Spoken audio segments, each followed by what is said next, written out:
ഘട്ടങ്ങളെ കുറിച്ച് ഉള്ളതാകുന്ന വിശദീകരണം എന്ന് ഞാൻ ഓർപ്പിക്കുകയുണ്ടായി. ഒന്ന്, തന്നെ ഈ ഭൂമിയിലായിരുന്നപ്പോൾ, എന്നാൽ ഇറ്റ് ഈസ് അബൌട്ട് അതായത് പുനരുത്ഥാനത്തിന് മുൻപ് ഉണ്ടായിരുന്ന ആ കാര്യത്തെ കുറിച്ചും അതിന്റെ ശേഷമുള്ളതാകുന്ന വിഷയത്തെ കുറിച്ചും ഇത് രണ്ടും തമ്മിലുള്ളതാകുന്ന ആ കോൺട്രാസ്റ്റും നമ്മൾ കഴിഞ്ഞ ആഴ്ചയിൽ ചിന്തിച്ചു. ആ കാര്യങ്ങളൊന്നും ഇനി ആവർത്തിക്കേണ്ടതിന്റെ ആവശ്യതയില്ല. നമുക്ക് മുൻപോട്ട് പോകാം. നാലാമത്തെ വിഷയമായിട്ട് അവിടെ നമുക്ക് കാണാൻ കഴിയുന്നത് ആറാമത്തെ വാക്യം. പെട്ടെന്ന് വായിക്കാം. വേഴ്സ് 6. ഞങ്ങൾ അവന്റെ നാമത്തിനായി സകല ജാതികളുടെയും ഇടയിൽ വിശ്വാസത്തിന് അനുസരണം വരുത്തേണ്ടതിന് കൃപയും അപ്പോസ്തലത്വവും പ്രാപിച്ചത്. നോക്കുക, നാലാമതായിട്ട് താൻ പ്രസംഗിക്കുന്ന സുവിശേഷത്തെ കുറിച്ച് പൗലോസ് നൽകുന്ന വിശദീകരണം. ഈ സുവിശേഷം എന്നുള്ളത് ഇത് സകല ജാതികൾക്കുമുള്ളതാണ്. The scope of the gospel is all nations. പൗലോസ് ഇവിടെ പറയുന്നതാകുന്ന വിഷയം നമ്മൾ ശ്രദ്ധിച്ചാൽ, ദൈവത്തിങ്കൽ നിന്ന് തനിക്ക് കൃപ ലഭിച്ചു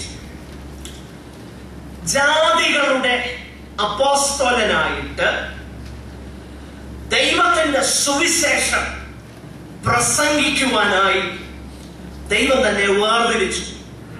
ആ കാര്യം നമ്മൾ കഴിഞ്ഞ ആഴ്ചയിൽ അല്പമായി ചിന്തിച്ചു.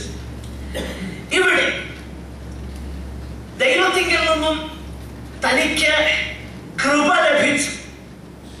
പല സന്ദർഭങ്ങളിലും ദൈവത്തിന്റെ കൃപയാണ് തന്റെ അപ്പോസ്തോലിക ശുശ്രൂഷയുടെ ആധാരമെന്ന് പൗലോസ് പറയുന്നു.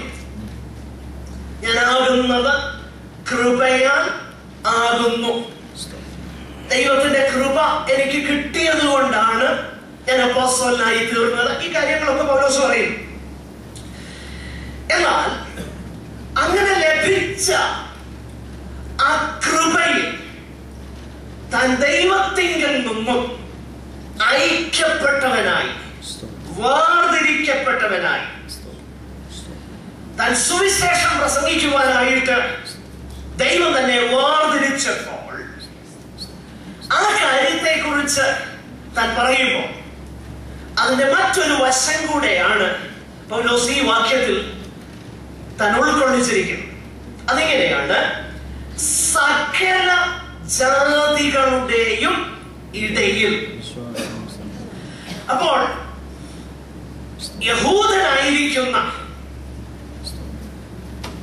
അപ്പോസ്തലനായ പൗലോസിനെ സംബന്ധിച്ചിടത്തോളം നമുക്കറിയാം, തനിക്ക് ജാതികൾ സുവിശേഷം മുഖാന്തരം ദൈവത്തിന്റെ സ്വന്തം ജനമായിരിക്കുന്നു എന്ന് പറയുവാൻ തനിക്ക് വലിയ പ്രയാസമൊന്നുമില്ല. എന്നാൽ ആ കാലഘട്ടങ്ങളില് യഹൂദന്മാരെ സംബന്ധിച്ചിടത്തോളം ഇത് വലിയൊരു പ്രശ്നം. ജാതികൾ ദൈവമക്കളാണ്, അവരും ഞങ്ങളെ പോലെ കൃപയുടെ കൂട്ടവകാശികളാണ്, അല്ലെങ്കിൽ അവർ കൃപയ്ക്ക് അർഹരാണ് എന്നൊക്കെയുള്ളത് അംഗീകരിപ്പാൻ യഹൂദൻ അല്പം പ്രയാസം. പഴയ നിയമ തിരുവെഴുത്തുകൾ അതിനെക്കുറിച്ച് സംസാരിക്കുന്നുണ്ട്. എങ്കിൽ തന്നെയും യഹൂദനെ സംബന്ധിച്ചിടത്തോളം, അല്ലെങ്കിൽ ഏറ്റവും ഒരു ലിബറലായിട്ടുള്ള യഹൂദനെ സംബന്ധിച്ചിടത്തോളം അവൻ പറയുന്നത്, ഓക്കെ, ജാതികൾക്ക് സുവിശേഷം സ്വീകരിക്കാം, പക്ഷെങ്കിൽ ആദ്യം അവര് യഹൂദനായി തീരണം, പരിച്ഛേദനയൊക്കെ അനുസരിക്കണം, അതിനുശേഷം യേശുവിനെ കൂടെ സ്വീകരിച്ചോ, കുഴപ്പമില്ല. എന്നാൽ ഇവിടെ പൗലോസ് പറയുന്നതാകുന്ന ഒരു കാര്യം വളരെ വളരെ ശ്രദ്ധേയമാണ്. അതിന്റെ 16-ാമത്തെ വാക്യത്തിലും 1-ാം അധ്യായത്തിലും നമ്മൾ കാണുന്നതാകുന്ന ഒരു വിഷയം. 16-ാമത്തെ വാക്യത്തിൽ, സുവിശേഷത്തെ കുറിച്ച് എനിക്ക് ലജ്ജയില്ല, വിശ്വസിക്കുന്ന ഏവനും ആദ്യം യഹൂദനും പിന്നെ യവനനും അത് രക്ഷയ്ക്കായി ദൈവശക്തിയാകുന്നല്ലോ. അപ്പോൾ ജാതികൾക്കും സകല ജാതികളും സുവിശേഷത്തിന്റെ പരിധിയിലാണ് എന്നുള്ളത് അപ്പോസ്തലനായ പൗലോസ് പറയും, യാതൊരു വ്യത്യാസവുമില്ലാതെ എല്ലാവരും ഒരുപോലെ ദൈവ തേജസ് ഇല്ലാത്തവരായി പാപം മൂലം അവര് തീർന്നു എന്നുള്ള വിഷയം പിന്നീട് പൗലോസ് വിശദീകരിക്കുന്നു. എന്നാൽ ഇവിടെ തന്നെ പൗലോസ് പറയുന്നതാകുന്ന ഈ വിഷയം ആ സുവിശേഷത്തോടുള്ള ബന്ധത്തിൽ ദൈവം സകല ജാതികൾക്കും വേണ്ടി ഒരുക്കിയിരിക്കുന്നത് യേശുക്രിസ്തുവിലൂടെ കൃപയാ വിശ്വാസത്താൽ ഉള്ളതാകുന്ന രക്ഷയാണ് എന്ന് പൗലോസ് പറയും. പ്രിയമുള്ളവരെ, ഇന്ന് ഈ വിഷയം എംഫസൈസ് ചെയ്യാൻ ഒരു വ്യക്തിക്ക് അവന്റെ പാപത്തിൽ നിന്നുള്ള വിടുതലാണ് ഏറ്റവും പ്രാധാന്യമായിരിക്കുന്നതെന്നുള്ളത് അത് എംഫസൈസ് ചെയ്യാതെ സുവിശേഷത്തിൽ വെള്ളം ചേർക്കുന്നത് കൊണ്ട് വീണ്ടും ജനിക്കാത്തവരുടെ സംഖ്യ സഭകളിൽ കൂടിക്കൊണ്ടിരിക്കുക. ഇന്ന് സുവിശേഷം എന്ന് പറയുന്നത്, ദയവ് ചെയ്ത് എന്നോട് ക്ഷമിക്കണം ഞാൻ ഈ പറയാൻ പോകുക. ഇപ്പൊ ഞാൻ പുറത്തൊരു നോട്ടീസ് കണ്ടു. പണ്ടൊക്കെ സുവിശേഷ യോഗങ്ങളെന്നായിരുന്നു മീറ്റിങ്ങുകളെ വിളിച്ചിരിക്കുന്നതെങ്കിൽ ഇപ്പൊ കണ്ട നോട്ടീസ് ഞാൻ കണ്ടത് ഇങ്ങനെയാണ്: വിക്ടറി, സക്സസ്, വിജയം, ഹീലിംഗ്. എന്റെ പ്രിയരെ, ഹീലിംഗ് അല്ല മനുഷ്യൻ ആവശ്യമായിരിക്കുന്നത്. എന്താ ആവശ്യമായിരിക്കുന്നത് എന്നുള്ള വിഷയം ദൈവത്തിന്റെ വചനം വളരെ വ്യക്തതയോടെ നമ്മെ പഠിപ്പിക്കുന്നു.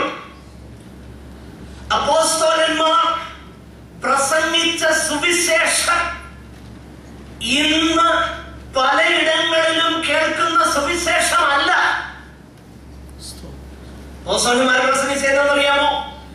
ഈ വക്രതയുള്ള തലമുറയിൽ നിന്നും രക്ഷിക്കപ്പെടുകയും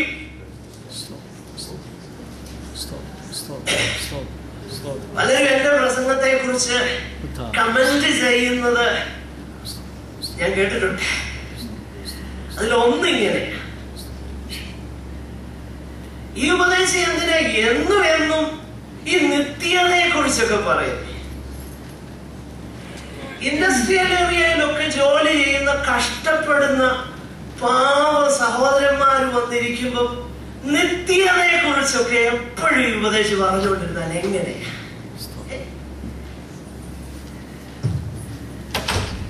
വല്ലപ്പോഴും ഒക്കെ ഇച്ചിരി സന്തോഷം തരുന്നതൊക്കെ ഒന്ന് പറഞ്ഞു കഴിഞ്ഞാൽ, എന്റെ പ്രിയരെ, നമ്മുടെ പ്രശ്നം ഈ ഭൂമിയിലുള്ള കാര്യങ്ങളല്ല. മനസ്സിലാക്കണം.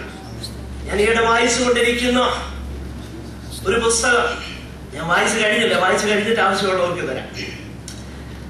ക്രൈസ്റ്റ് വിച്ച് ഡോക്ടർ എന്ന് പറയുന്ന അന്ന് ടൈറ്റിലുള്ള ഒരു പുസ്തകം വായിച്ചുകൊണ്ടിരിക്കുക. എനിക്ക് വായിച്ചപ്പോൾ ഭയങ്കര സന്തോഷം തോന്നി.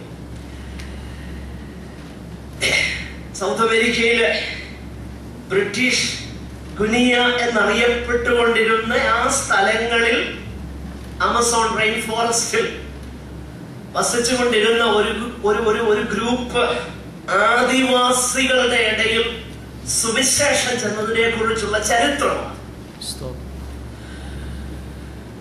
അവിടെ രോഗവും ദുഃഖവും വസ്ത്രം പോലും ഇല്ലാതെ ഇരിക്കുന്ന അവരുടെ ഇടയിൽ ചെന്ന് മിഷണറിമാര് പ്രസംഗിച്ച സുവിശേഷം അരി തരാമെന്നും തുണി തരാമെന്നും അല്ല, പിന്നെയോ നീ പാപിയാണ്,